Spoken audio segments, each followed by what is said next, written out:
and welcome to the American Adventure. My name is Danielle, and today I'd like to share with you the story of Hanukkah, the 8-day festival of lights. Hanukkah is a time for family and friends, as well as the joyous holiday steeped in rich tradition.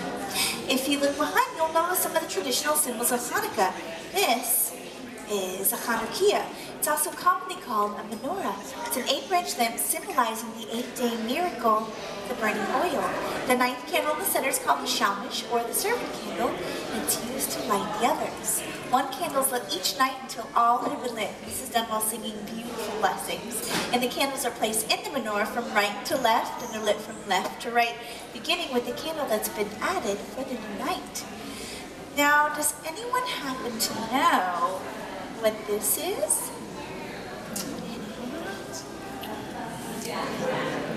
Yeah? What is it? Thank you, that's exactly right. Dreidel, good job. Thank you for helping.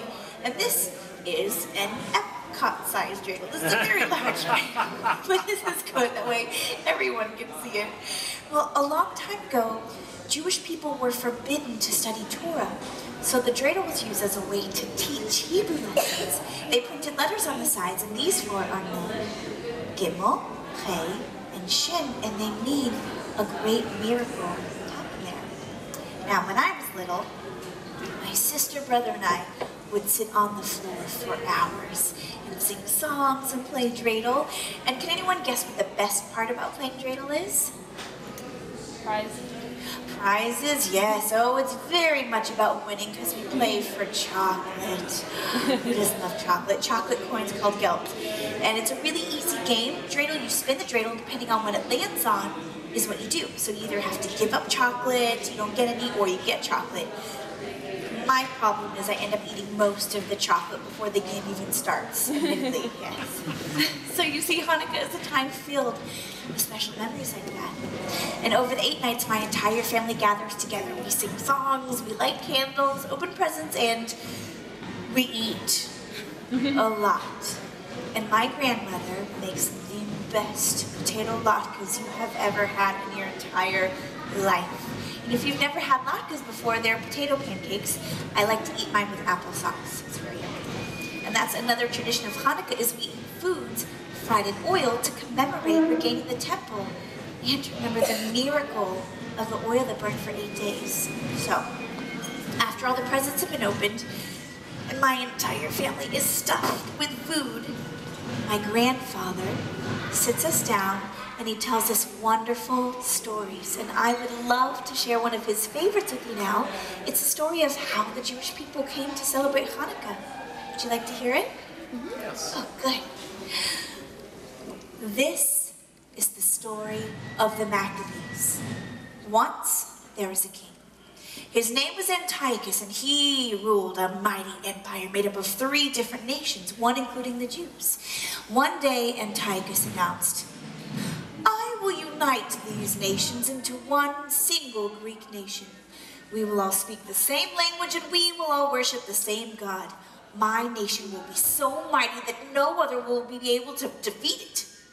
Well, of course, the people of these great nations revolted, rather than be forced into the ways of Antiochus and his armies. One of these great men was a man named Judah. He was strong, he was brave, and he was a leader of a group called the Maccabees. Okay, picture this. The Greek army was huge. They had thousands of men armed with swords, bows, arrows, elephants. You get the picture. This was a huge army, and the small group of Jewish people led by Judah could hardly be called an army. They had no elephants, no real weapons. What they did have was strength, determination, and courage. The 2 opposing forces met in the city of Beit Zor. The Greek forces stormed towards the Maccabee tribe. The Maccabees charged toward the Greek forces. The slingers sung, the bowmen bowed, and the Greeks charged forward on elephant back. But the elephants panicked. They turned right back around, charged through Antiochus and his army, scattering his men, leaving enormous holes in his line of defense. The Maccabees charged through the gaps and won the battle. After many battles, Judah led the victorious Maccabees into the city of Jerusalem, where they were met with cheers. But that celebration was short-lived, because when they returned to the temple, they found it ruined, desecrated. So the Maccabees set aside their weapons, and alongside the people of Jerusalem, they worked day and night to repair the temple. And on the 25th day of the Hebrew month Kislev, Judah and his followers rededicated the temple to worship. Now, according to legend, when the Maccabees went to light the lamp, they could only find one vial of oil that hadn't been spoiled.